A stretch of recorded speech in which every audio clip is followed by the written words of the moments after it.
Listen to me, listen up, because if day 15 was about putting the steel into your soul, day 16 is about building the fortress around it. It's about recognizing that your fight for greatness isn't just internal, it's a battle fought on the battlefield of your environment. And right now, I need to tell you the deadliest truth.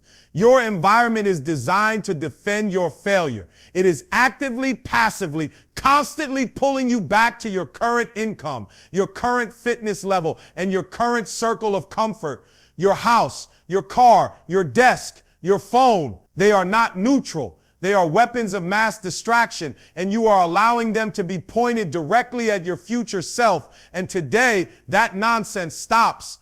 You spent the last 3 days building the architecture of belief and the discipline of execution, but the champion understands that willpower is finite. Willpower is a muscle that fatigues by 3 p.m. You cannot rely on a tired muscle to fight a permanent gravity. You have to move past willpower and into system design. You have to design a life where success is inevitable, where greatness is the path of least resistance, and that starts with environmental engineering. You need to understand the single most important word in this entire philosophy. Friction. Every bad habit has low friction. Every good habit has high friction. But beneath friction is a scientific concept called activation energy. In chemistry, activation energy is the minimum energy required to start a reaction. In your life, it is the minimum mental energy required to start a task. The champion's goal is to drop the activation energy for positive habits to 0 and spike the activation energy for destructive habits to infinity. Here is the brutal translation. If you do nothing, you are choosing your default future. This is the trajectory of your life based purely on your current path of least resistance. It is the future designed by your weakest habits, your laziest friends, and the corporations fighting for your attention. Environmental engineering is the act of choosing your designed future, the path of highest reward, even if it requires temporary discomfort and uncompromising discipline. We are moving past engineering and into behavioral architecture, the philosophical shift from reacting to your surroundings to purposefully building them. The environment you inhabit operates on 3 critical layers. The physical layer, your desk, kitchen, bedroom, anything you can touch and see. The digital layer, your phone, email, social media, apps, anything demanding attention. The temporal layer, your schedule, your calendar, your time blocks, the architecture of your minutes. You are the signal of your focus. And you have to start defending your borders like a champion defends their title. You have to create the fortress of focus. And that fortress has 4 walls, each defending one of these layers. We talked about the ZTZ, that first sacred window of time where you execute your main goal. But today you stop hoping people respect it and you start demanding they respect it. The ZTZ is now a physical fortress. This wall is built on tool isolation and the law of proximity. If the device of distraction is within arm's reach, distraction wins. If the tool of creation is within arm's reach, creation wins.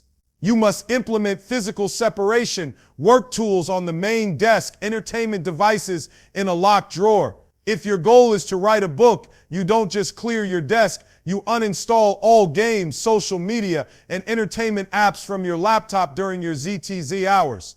If your goal is fitness, you physically remove all processed food from your house.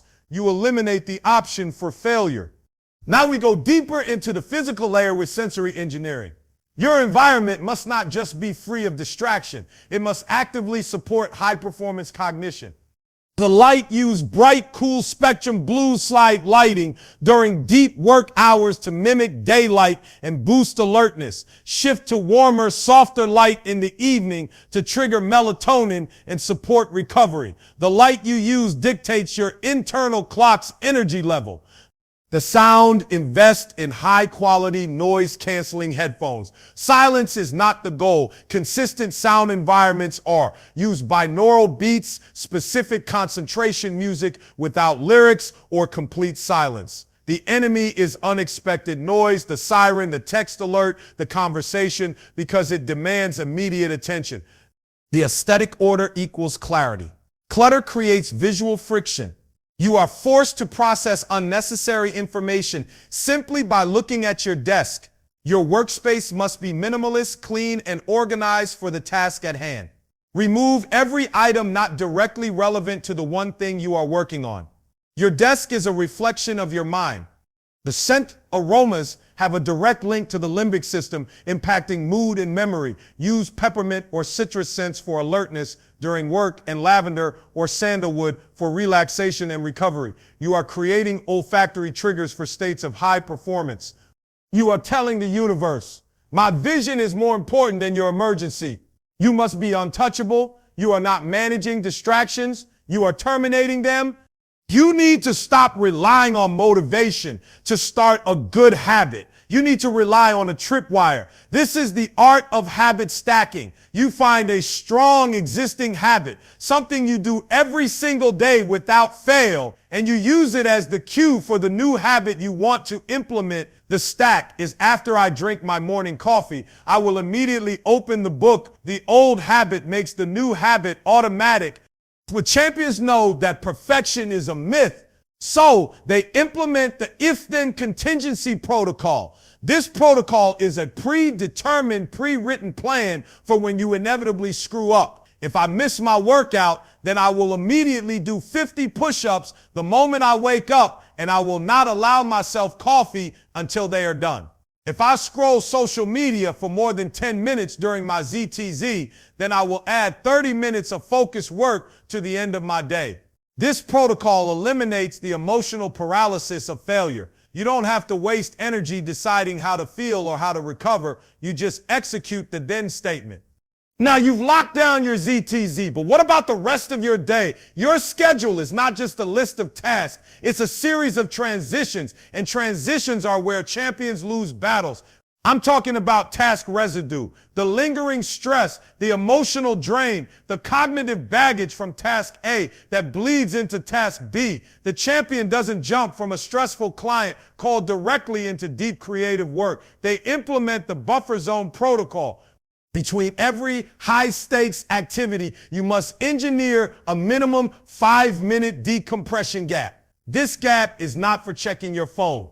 It is sacred white space. You use it to reset your physical state. A quick walk, 10 deep breaths, a glass of water, or the shakeout ritual, literally shaking out your tension. You close the laptop, physically stand up, and declare, that task is complete. I am now optimizing for the next task. This 5 minutes of environmental engineering prevents the residue of yesterday's failure from contaminating today's victory. Without this buffer, you are merely reacting to whatever mood or stress the previous task imposed on you. You are creating a vacuum for your focus. Your routine should be so well designed that a robot could execute it flawlessly, and so robust that a failure automatically triggers recovery. Listen. This engineering is not just for efficiency, it is for identity. Every physical, digital, and temporal decision you make sends a direct signal to your subconscious. When you wake up and see your gym clothes laid out, your mind doesn't think I should go to the gym. It thinks I am the type of person who exercises. This is the identity feedback loop. Your environment becomes the external evidence of the person you are becoming. Your clean desk isn't just tidy, it's a testament to your focus. Your curated home screen isn't just organized, it's a declaration of your intentionality. You build the environment, and then the environment begins to build you back. You must make your physical workspace a sanctuary of self, a space that by its mere existence confirms your highest aspirations. The books you display, the quotes on your wall, the tools you keep accessible, they are all visual affirmations. If your environment celebrates the lazy consumer, you will consume. If your environment celebrates the disciplined creator, you will create. This is the silent 24/7 persuasion you wage on your own mind. Stop fighting the impulse to fail. Make the environment such that the impulse is redirected to execution. Your phone is not a tool. It is a meticulously crafted attention extraction device. You cannot engineer your physical environment for success. If your digital environment is a toxic wasteland, first, turn off every non-essential notification. They are digital thieves. Second, design your home screen like a CEO designs their day. Your first screen should only contain tools for creation and execution. All consumption apps are buried. Now we introduce the scarcity principle to your digital life. The enemy of focus is infinite choice. When you open Netflix, the infinite options cause decision fatigue, which makes you default to the easiest, most brain-dead option. You must apply scarcity to your inputs. The three-choice rule: for any area of consumption, limit yourself to 3 immediate options.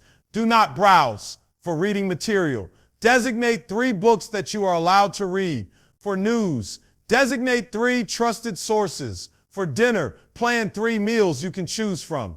Scarcity eliminates the friction of browsing and forces immediate execution. Input auditing and the unmonitored gap. You are what you consume. Ask yourself, does this input move me closer to my 5-year vision, or does it simply distract me from my 5-minute task? You must replace every unconscious consuming habit in the unmonitored gap. The drive home, the wait for the elevator with the conscious creating or planning habit. Instead of mindlessly scrolling on the train, you listen to a specific educational podcast. Decontaminate your digital space and seal the unmonitored gap, or your digital space will contaminate your mind. The people you surround yourself with are the strongest gravitational force in your life. If you hang around 9 broke, lazy, cynical people, you will inevitably become the 10th. They are toxic assets to your vision. You must execute a social audit. Be scientific, not emotional. Draw 3 columns: name, contribution, and cost. If the cost outweighs the contribution, you are operating at a massive deficit. You are confusing history with destiny. Then you build your boundary architecture. This is the firewall. You explicitly communicate your new standards. I am unavailable between 8 a.m. and 11 a.m., no exceptions, unless it is a life or death scenario. This is your commitment to your future self. They see your new routine, your new discipline, and they call it weird, too much, or you've changed. And they're right. You have changed. You've upgraded. A lion doesn't apologize for leaving the herd of sheep. Finally, the ultimate layer of uncompromising engineering: externalize accountability. If you rely on internal guilt to enforce your fortress rules, you will fail. Guilt is weak. You must make the pain of non-compliance immediate, financial, and public. This is the commitment contract. Write down your most critical environmental rule: I will not check my phone for the first 90 minutes of the ZTZ. Then name a charity you despise or an amount of money that genuinely hurts to lose. You sign a contract with an accountability partner that states, if I violate this rule, I will immediately transfer $500 to hated cause. This is not a game. You are leveraging the psychological power of loss aversion. The activation energy required to break your rules suddenly skyrockets because the penalty is no longer a vague feeling of disappointment. It is certain, tangible pain. You are burning the bridge back to mediocrity. Now that the 4 walls are built, the physical, the temporal, the digital, and the social, I need you to understand the philosophy that binds them. It's called the Theory of Marginal Deterrence. You think the failures that destroy your goals are the big ones, the catastrophic business collapse or the major relapse. They aren't. They are the marginal failures. The single click on the notification, the 1 extra cookie, the 15 minutes of scrolling, the 5 minutes of hitting snooze. These are the micro-treason acts against your future self. They are low stakes, easy and painless in the moment. And because they are painless, you repeat them. Marginal deterrence is the strategic placement of design pain or insurmountable friction at the point of least resistance. It means the cost of the small, easy choice must be astronomically high.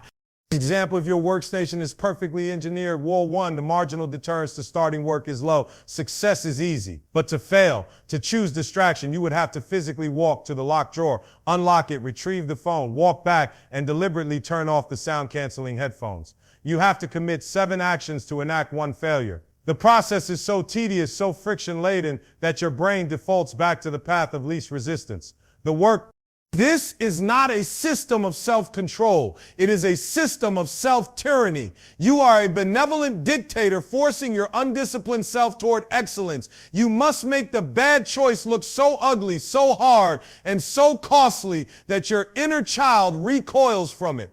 Let's apply this to the physical layer, the trigger trap. If your vice is junk food, you don't just put it in a high cabinet, you put it in a different building. You eliminate the possibility of an impulse decision.